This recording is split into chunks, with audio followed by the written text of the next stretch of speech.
ষষ্ঠ অধ্যায়ের কন্টিনিউয়েশন, পৃষ্ঠা 162। প্রশ্ন 18, ভৌগোলিক আবিষ্কারের ফলাফল কী ছিল? উত্তর: ভৌগোলিক আবিষ্কারের ফলে ইউরোপের অর্থনীতি এবং সংস্কৃতির ওপর গভীর প্রভাব পড়ে। ভৌগোলিক আবিষ্কারের ফলে বেশ কিছু নতুন দেশ আবিষ্কৃত হয়েছিল। ভৌগোলিক আবিষ্কারের ফলাফল: 1. বাণিজ্যের বিস্তার। ভৌগোলিক আবিষ্কারের পর ভূমধ্যসাগর ছাড়াও আটলান্টিক এবং ভারত মহাসাগর দিয়েও বাণিজ্য শুরু হয়। আমেরিকা, আফ্রিকা এবং এশিয়ার নতুন আবিষ্কৃত দেশগুলিতে ইউরোপের বিভিন্ন দেশ বাণিজ্য করতে শুরু করে। 2. নতুন পণ্যের আমদানি। ভৌগোলিক আবিষ্কারের ফলে দক্ষিণ পূর্ব এশিয়ার গোলমরিচ, দারচিনি এবং অন্যান্য মশলার সঙ্গে ইউরোপের পরিচিতি ঘটে। ভারতবর্ষ থেকে ইউরোপে আসে মসলিন এবং নানা ধরনের সুতি বস্ত্র, চীন থেকে চীনা রেশম এবং পোর্সেলিন, আফ্রিকা থেকে হাতির দাঁত।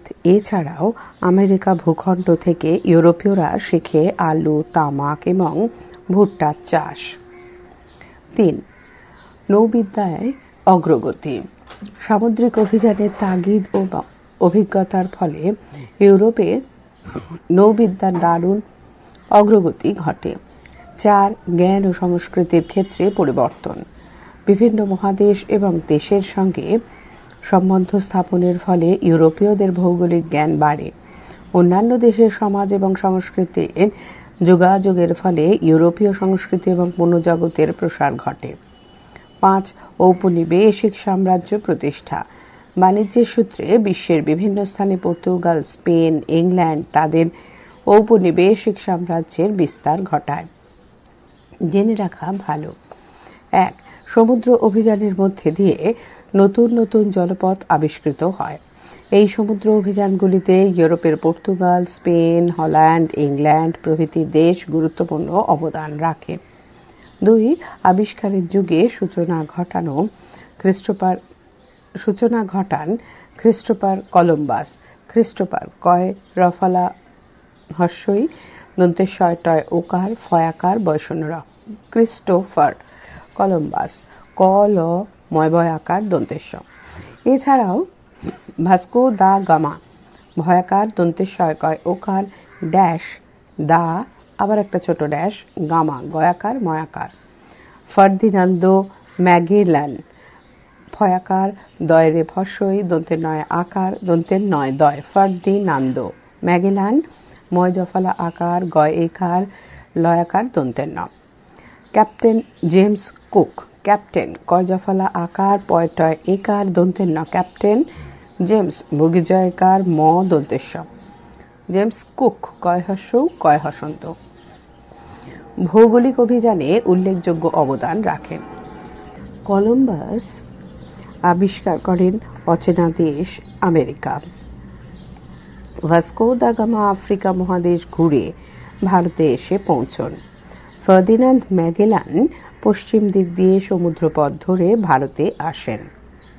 ক্যাপ্টেন জেমস কুক প্রথম প্রশান্ত মহাসাগরে অনুসন্ধান অভিযান সম্পূর্ণ করেন। 3. সমুদ্রযাত্রার প্রথম নকশা এঁকেছিলেন স্কাইল্যাস্ক।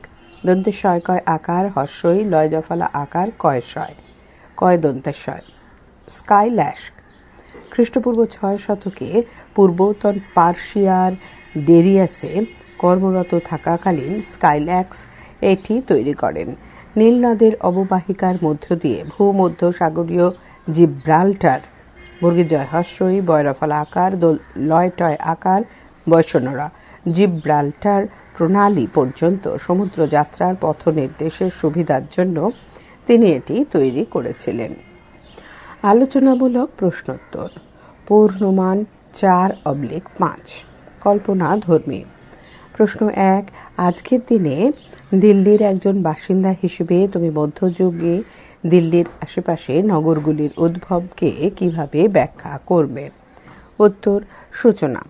দিল্লির বাসিন্দা হিসেবে অতীত ঐতিহ্যের দিকে তাকালে দেখব মধ্যযুগে দিল্লির আশেপাশে বেশ কিছু নগর গড়ে ওঠে। সুলতানি এবং মুঘল যুগে গড়ে ওঠা এরকম কয়েকটি নগর ছিল: কুতুব দিল্লি, সিরি, তুগলকাবাদ, ফিরোজাবাদ, শাহজাহানাবাদ ইত্যাদি।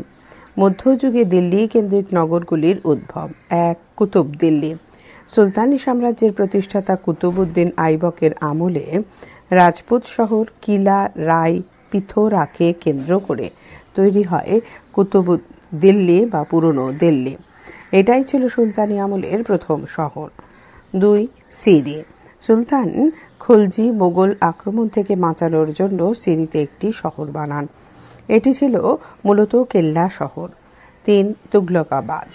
গিয়াসউদ্দিন তুগলক তার অনুচরদের নিয়ে বসবাসের জন্য পুরনো দিল্লি শহর থেকে কিছুটা দূরে তৈরি করেন তুগলকাবাদ শহর। তবে এই শহরটি পুরোপুরি রাজধানী শহর বা বাণিজ্য কেন্দ্র হয়ে উঠতে পারেনি। 4. ফিরোজাবাদ। সুলতান ফিরোজ শাহ তুগলক ফিরোজ শাহ কোটলা দুর্গকে ঘিরে নির্মাণ করেন ফিরোজাবাদ শহর। যমুনা নদীর পাড়ে বরাবর গড়ে উঠেছিল এই দুর্গ শহরটি। 5. শাহজাহানাবাদ। মোগল সম্রাট শাহজাহান যমুনা নদীর পশ্চিম দিকের উঁচু জায়গায় নির্মাণ করেন শাহজাহানাবাদ শহর 1639 খ্রিস্টাব্দে। 1648 খ্রিস্টাব্দে শাহজাহান আগ্রা থেকে এখানে চলে আসেন এবং বসবাস শুরু করেন। শাহজাহানাবাদ রাজধানী শহর হিসেবে দীর্ঘস্থায়ী হয়। পৃষ্ঠা 163। জেনে রাখা ভালো। 1. দিল্লি নামটি এসেছে ধিল্লি ধয় হস্যই লয় লয় হস্যই বা ধিল্লিকা ধয় হস্যই লয় লয় হস্যই কয়াকার থেকে।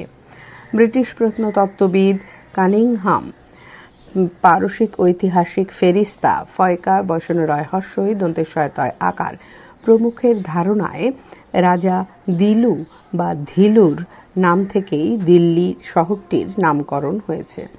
অন্য মতে কুতুব মিনারের পাশে লোহার স্তম্ভে রাজা অনঙ্গ পালের যে লেখ মিলেছে তা থেকে জানা যায় যে 1109 সংবতে রাজা অনঙ্গ দিল্লিতে লোক বসতি করান। এর অর্থ দিল্লি শহরটিকে তিনি নির্মাণ করান। 2. দিল্লির তুগলক শাসক সুলতান মোহাম্মদ বিন তুগলক 120 সাল পাঁচিল দিয়ে পুরনো দিল্লি, সিরি এবং তুগলকাবাদ এই তিনটি শহরকে ঘিরে নেন।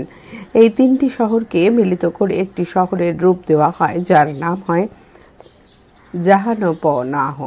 জাহানপনাহ বর্গজয়াকার হয়াকার দন্তের ন প নয়াকার হ। 3. নগর গড়ে তোলায় ফিরোজ শাহ তুগলক বিশেষ জোর দেন। তিনি একে একে হিসার, ফিরোজা, ফতেহাবাদ, ফিরোজপুর, জৌনপুর প্রভৃতি নগর গড়ে তোলেন। প্রশ্ন 2. তুমি যদি সুলতানি আমলে দিল্লির একজন বাসিন্দা হও তাহলে কি ভাবে তুমি দৈনন্দিন প্রয়োজনে জল পেতে পারো? পর্ষদ পাঠ্য বই প্রশ্ন। উত্তর। সূচনা। হৌজ হয় ও বর্গীজ বা তালাও তয়াকার লয়াকার ও শব্দের অর্থ জলাধার। দিল্লির সুলতানি আমলে বাসিন্দাদের দৈনন্দিন প্রয়োজন মেটানোর দিকে শাসকরা খেয়াল রাখতেন। বিশেষত জল সরবরাহ ব্যবস্থার প্রতি দিল্লির সুলতানগণ বিশেষ নজর দিতেন।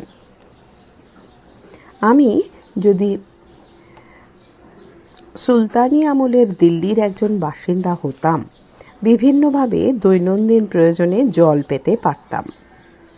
সুলতানি দিল্লির বাসিন্দা হিসেবে জল প্রাপ্তির উপায় সমূহ। 1. জলাধার থেকে। সুলতান ইলতুৎমিশ খনন করিয়েছিলেন হৌজ ই শামসি হয় ও বর্গীজ ড্যাশ হস্যই ড্যাশ শামসি তালবুসয়াকার ম দন্তেশয় হস্যই বা হৌজ ই সুলতানি। আলাউদ্দিন খলজি খনন করিয়েছিলেন হৌজ ই আলাই আ লয়াকার হস্যই ব্র্যাকেটে পরে এর নাম হয় হৌজ ই খাস ক্ষয়াকার দন্তেশ ব্র্যাকেট ক্লোজ। পরবর্তীকালে সুলতান ফিরোজ শাহ তুগলকের প্রচেষ্টাতেও খাল কাটা হয়েছিল।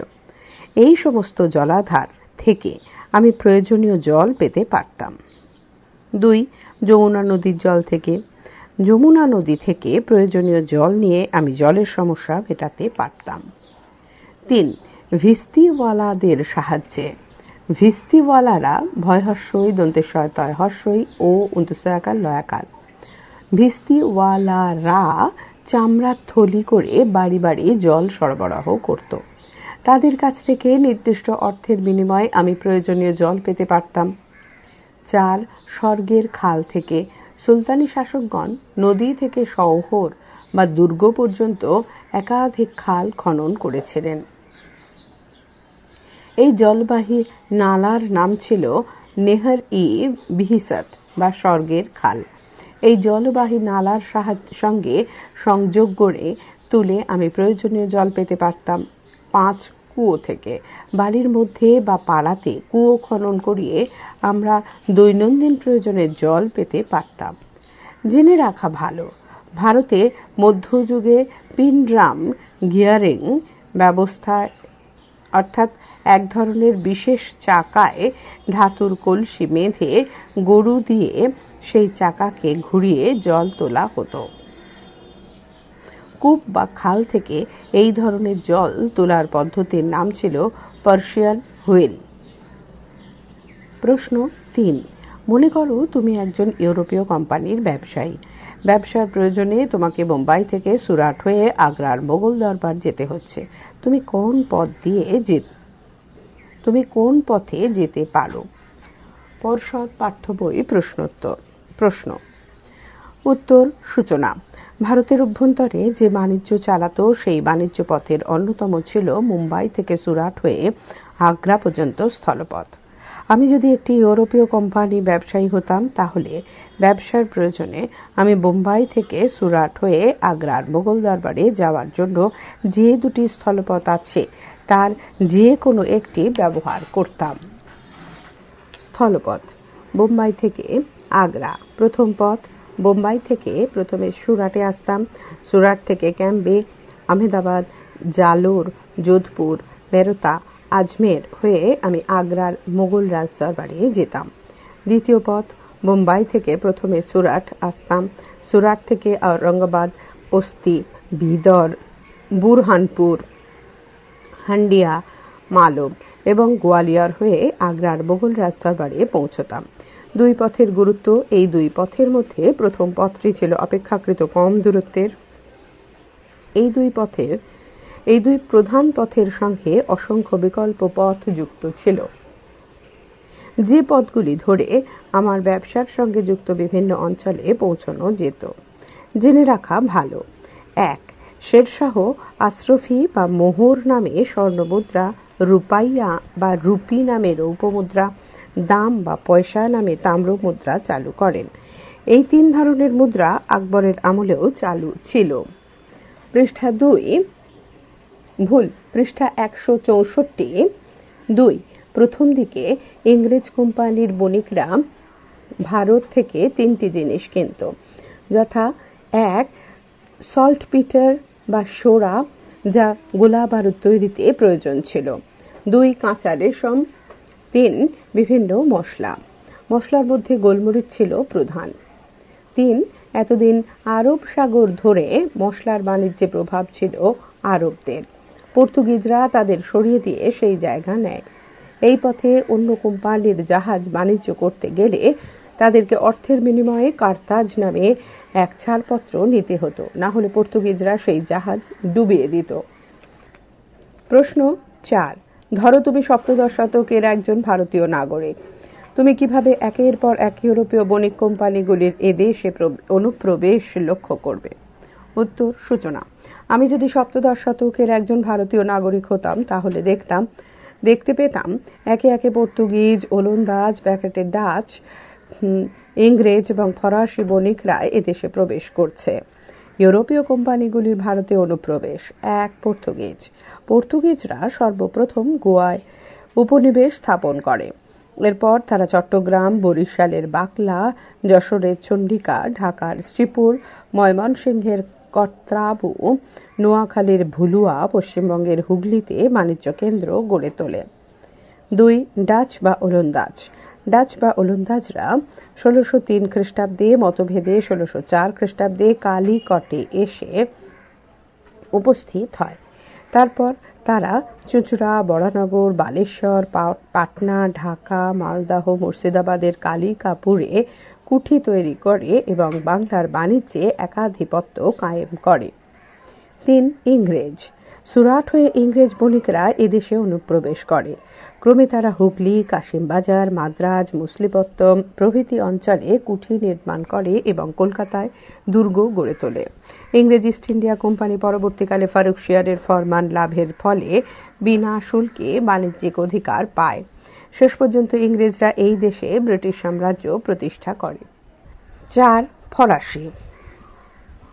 ইউরোপীয় বণিকদের মধ্যে সবার শেষে এদেশে আসে ফরাসিরা।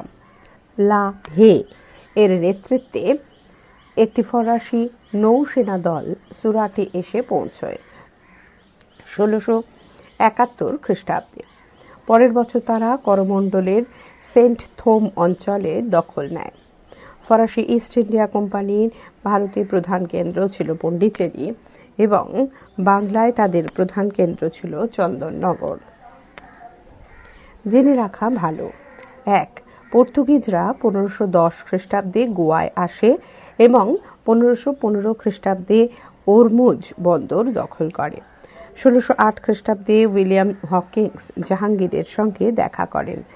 এর 2 বছর পরে টমাস বেস্ট এর নেতৃত্বে ইংরেজ বণিকরা সুরাটে আসে। 1615 খ্রিস্টাব্দে টমাস রো জাহাঙ্গীরের দরবারে আসেন। পরবর্তীকালে জব চার্নকের নেতৃত্বে ইংরেজ বণিকরা ভারতে পা রাখে। 2. ইউরোপীয়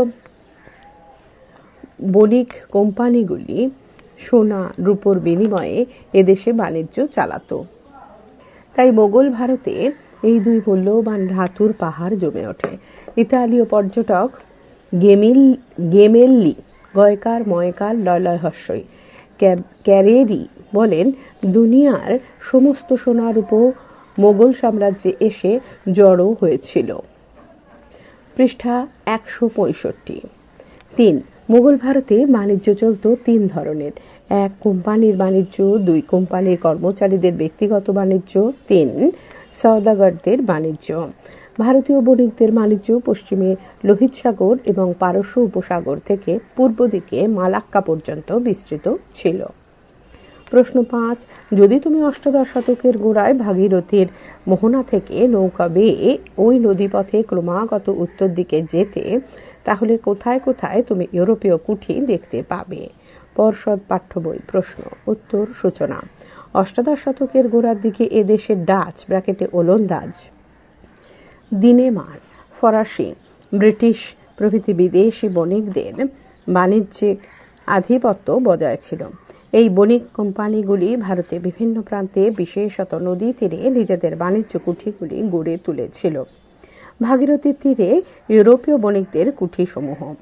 আমি যদি অষ্টাদশ শতকের গোড়ায় ভাগীরথীর মোহনা থেকে নৌকা বেয়ে উত্তর দিকে যেতাম, তাহলে পর্তুগিজ, ডাচ, ফরাসি, ডেনমার্ক এবং ইংরেজদের কুঠিগুলি যে যে অঞ্চল দেখতে পেতাম সেগুলি হলো কলকাতা। ভাগীরথী নদীর পথ ধরে নৌকা বেয়ে উত্তর দিকে এগোতে থাকলে আমি কলকাতায় ইংরেজ বণিকদের বাণিজ্য কুঠি দেখতে পেতাম। পরবর্তীকালে এই কলকাতাই হয়ে ওঠে ভারতের ব্রিটিশ সাম্রাজ্যের রাজধানী শ্রীরামপুর। এরপর ভাগীরথী নদীর পথ ধরে নৌকা বেয়ে উত্তর দিকে আরও এগিয়ে গেলে আমি শ্রীরামপুরে দিনেমারদের বাণিজ্য কুঠি দেখতে পেতাম। চন্দননগর। ভাগীরথী নদী বরাবর আরও উত্তর দিকে গেলে আমি চন্দননগরে ফরাসিদের বাণিজ্য কুঠি দেখতে পেতাম। চুঁচুড়া। এভাবে ভাগীরথী নদী ধরে উত্তর দিকে বরাবর যেতে থাকলে আমি চুঁচুড়াতে ডাচ বা ওলন্দাজদের বাণিজ্য কুঠি দেখতে পেতাম। ব্যান্ডেল। ভাগীরথী নদীর পথ ধরে আরও উত্তর দিকে বরাবর ক্রমাগত এগোতে থাকলে আমি হুগলির ব্যান্ডেলে পর্তুগিজদের বাণিজ্য কুঠি দেখতে পেতাম। এখানে পর্তুগিজরা কাপড়ের ব্যবসা করত। জেনে রাখা ভালো। 1. ষোড়শ শতকের সমুদ্র বাণিজ্যের পর্তুগিজদের আধিপত্য মুঘল সম্রাট আকবর স্বয়ং মেনে নিয়েছিলেন। পর্তুগিজদের এই সামুদ্রিক সাম্রাজ্য পরিচিত ছিল এস্তাদো দা ইন্ডিয়া নামে। এস্তাদো ESTADO ডা DA ইন্ডিয়া INDIA।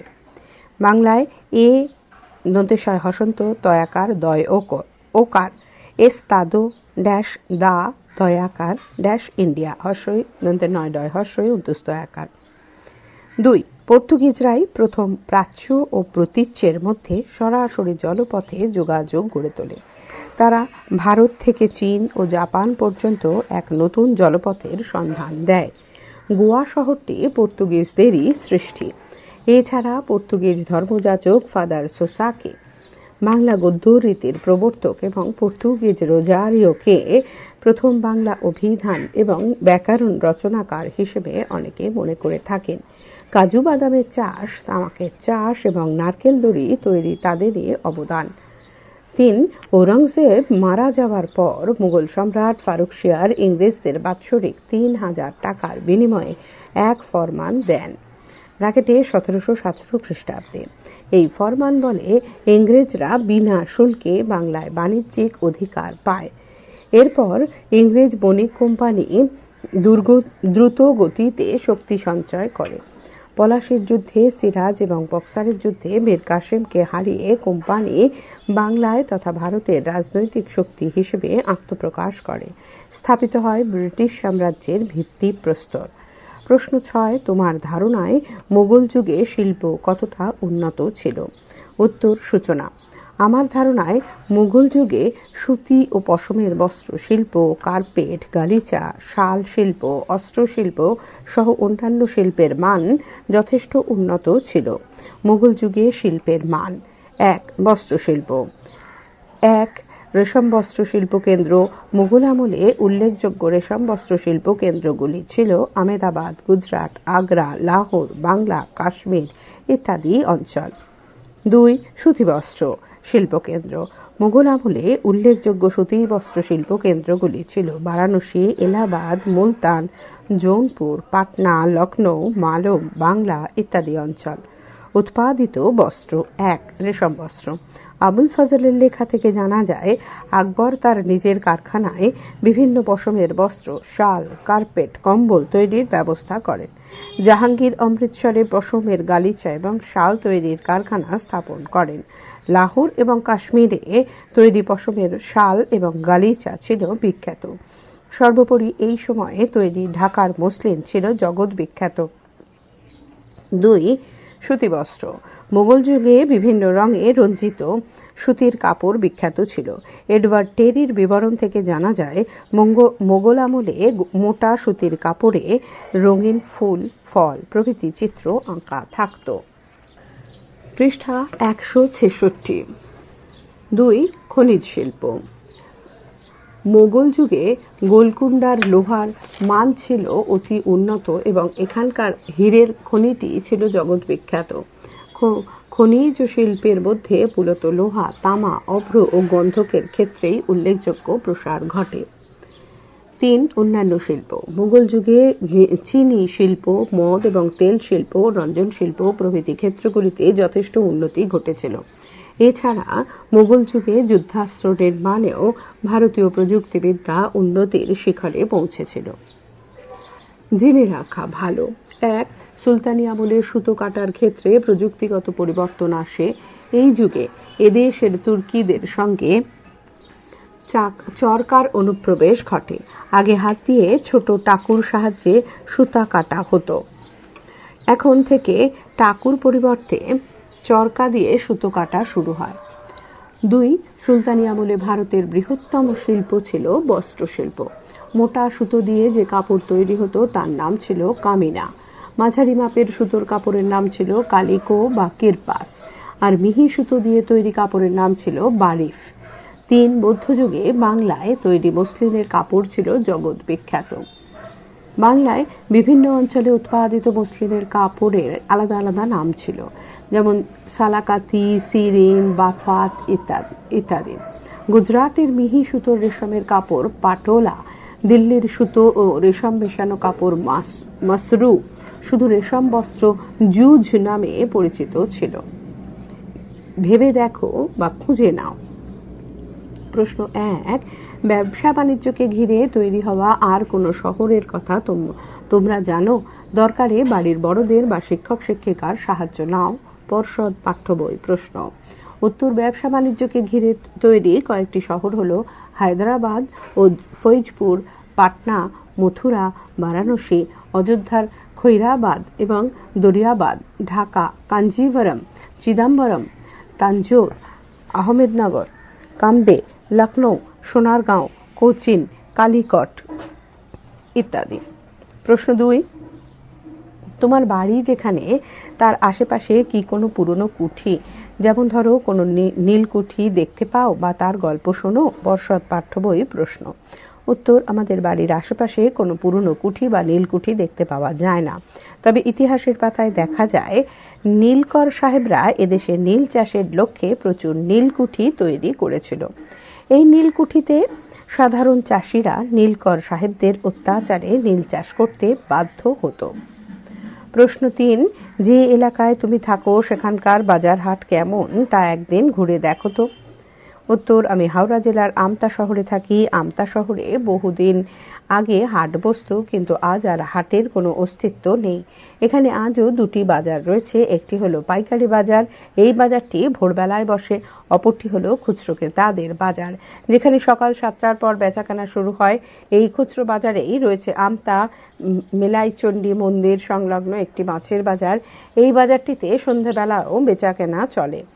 প্রশ্ন 4, দেশের এবং ভেতরের বাণিজ্য মধ্যযুগে প্রচলিত জিনিসপত্রসমূহ, খাদ্যশস্য, খাবার, তেল, ঘি, আনাজ, ফল, লবণ, দামি মদ, সূক্ষ্ম মসলিন বস্ত্র, চামড়া, কাঠ ও ধাতু তৈরির জিনিস, গালিচা ইত্যাদি। যেসব জিনিসের কথা এখানে বলা হলো তার মধ্যে কোন কোন জিনিস এখনো কেনাবেচা হয়? উত্তর, এখানে বর্ণনা করা জিনিসগুলির মধ্যে অনেক জিনিসই এখনো কেনাবেচা হয়, যেমন খাদ্যশস্য, খাবার, তেল, ঘি, আনাজ, ফল, লবণ ইত্যাদি। এছাড়াও দামি মদ, সূক্ষ্ম মসলিন বস্ত্র, চামড়া, কাঠ ও ধাতু দিয়ে তৈরি নানা ধরনের জিনিসপত্র আজও বিক্রি হয়। কাগজের মোড়কে ভরে মিষ্টি আজও হয়। প্রশ্ন 5, মধ্যযুগের শহরে মাটির ওপরের জলাধারগুলি এত গুরুত্বপূর্ণ ছিল কেন? উত্তর, মধ্যযুগের শহরের জলাধারগুলি ছিল খুবই গুরুত্বপূর্ণ। হৌজ বা তালাও ব্র্যাকেটে জলাধার ছিল শহরগুলিতে জল সরবরাহের মূল উৎস। শহরের নাগরিকদের জলের অভাব মেটাত জলাধারগুলিতে। শহরের বিপুল পরিমাণ লোকেদের জন্য বর্ষার জল ধরে রাখা সম্ভব ছিল না, তাই শহরের জল সরবরাহের ক্ষেত্রেও মাটির ওপরেই জলাধারগুলি গুরুত্বপূর্ণ হয়ে উঠেছিল। পৃষ্ঠা 167। প্রশ্ন 6, ভারতের বিরাট ও বিচিত্র বাণিজ্য জগতের মানুষজন কারা ছিল? উত্তর, বিরাট ও বিচিত্র বাণিজ্য জগতের অন্যতম মানুষজন ছিল বণিক, সরাফ, দালাল এবং বীমা কর্মচারীরা। বণিকদের মধ্যে ছিল করওয়ানি, ক বৈষ্ণরা ও উন্দুসয়াকার দন্তের নয় হর্ষই, করওয়ানি, নায়ক ও বঞ্জারা গোষ্ঠী। আর সরাফরা আজকের দিনে ব্যাংকের মতো সেকালে টাকা বিনিময়ের কাজ করত। দালালরা ক্রেতা এবং বিক্রেতার মধ্যে যোগাযোগ রক্ষা করত। দূরপাল্লা বাণিজ্যের ক্ষেত্রে বীমা ব্যবস্থার সম্পাদন করত বীমা কর্মচারীরা। ভারতীয় বাণিজ্যের জগৎ বণিক, করওয়ানি, নায়ক, বাঞ্জারারা শস্য পরিবহন করে নিয়ে আসত। শাহ বা মুলতানিরা দূরপাল্লার বাণিজ্যে দক্ষ ছিল। এরা সুদের কারবারও করত। মুলতানিরা বেশিরভাগই ছিল হিন্দু, তবে মুসলমান বণিকদের কথাও জানা যায়। বড় বড় বণিক গোষ্ঠী ছাড়াও অনেক ছোট ফেরিওয়ালাও ছিল। এমনকি সুফি সাধকদের মধ্যেও কেউ কেউ ছোটখাটো ব্যবসা করত। সারাফ এরা আজকের ব্যাংকের মতো সেকালে টাকা বিনিময়ের কাজ করত। এরা ধাতুর মুদ্রা কতটা খাঁটি তাও পরীক্ষা করে দেখে নিত। বীমা ব্যবস্থা, ব্যবসায়ীরা দূরপাল্লার বাণিজ্যে ঝুঁকি নিয়ে পণ্য পাঠাতে পারত। দালাল এরা ক্রেতা ও বিক্রেতার মধ্যে যোগাযোগ বজায় রাখত, জিনিসের দাম ঠিক করে দিত। কালপঞ্জি ঘটনাবলী। 1180 খ্রিস্টাব্দের ঘটনাবলী। রাজপুত রাজ পৃথ্বীরাজ চৌহান কর্তৃক কিলা রায় পিথোরা শহর প্রতিষ্ঠা। 1303 খ্রিস্টাব্দ তুর্কি শাসক আলাউদ্দিন খলজি কর্তৃক সিরি শহরের প্রতিষ্ঠা। 1321 খ্রিস্টাব্দ তুর্কি শাসক গিয়াসুদ্দিন তুগলক কর্তৃক তুগলকাবাদ শহরের প্রতিষ্ঠা। 1325 খ্রিস্টাব্দ তুর্কি শাসক মোহাম্মদ বিন তুগলক কর্তৃক জাহানপনাহ শহর নির্মাণ। 1354 তুর্কি শাসক ফিরোজ শাহ তুগলক কর্তৃক ফিরোজাবাদ শহর গঠন। 1498 1498 ভারতের কালিকট বন্দরে পর্তুগিজ নাবিক ভাস্কো দা গামার অবতরণ। 1533 মুঘল শাসক হুমায়ুন কর্তৃক দিন-ও-নাহর শহর প্রতিষ্ঠা। 1540 আফগান শাসক শের শাহ কর্তৃক কিলা-ই-কুহনা বা পুরনো কেল্লা শহর নির্মাণ। 1608 মোগল সম্রাট জাহাঙ্গীরের দরবারে ক্যাপ্টেন হকিংসের আগমন। 1615 সুরাটের প্রথম ইংরেজ ইস্ট ইন্ডিয়া কোম্পানির বাণিজ্য কুঠি স্থাপন। জাহাঙ্গীরের দরবারে টমাস রোর আগমন। 1639 মোগল শাসক শাহজাহান কর্তৃক শাহজাহানাবাদ শহর প্রতিষ্ঠা। 1690 সুতানুটি গ্রামে ইংরেজদের কুঠি নির্মাণ। 1691 বাংলার শাসনকর্তা ইব্রাহিম খাঁর কাছে থেকে বাংলায় ইংরেজদের বাণিজ্যিক অধিকার লাভ। 1698 খ্রিস্টাব্দ ইংরেজদের কলকাতা এবং গোবিন্দপুরে জমিদারি লাভ। ষষ্ঠ অধ্যায় এখানেই শেষ হলো। সপ্তম অধ্যায় জীবনযাত্রা ও সংস্কৃতি, সুলতানি এবং মোগল শাসনকাল পরবর্তী ফাইলে।